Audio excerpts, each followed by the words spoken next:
So ayun na nga guys, good morning po. Dahil ngayong umaga ay patuloy pa rin ang pag-ulan at maraming lamok. Guys, ito yung ginagawa ko pag may malamok dito sa amin, no. Kung malamok dito sa farm, no.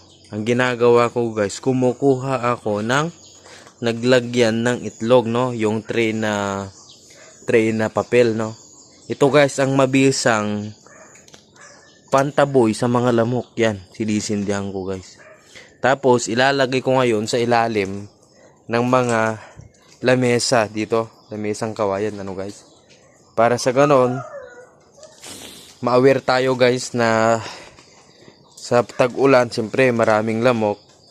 So, ayan guys, mag-iingat tayo, lalo na sa mga lamok. Dahil ang daming case ng dengue na naman. Tumataas na naman po ang case ng dengue sa ngayon.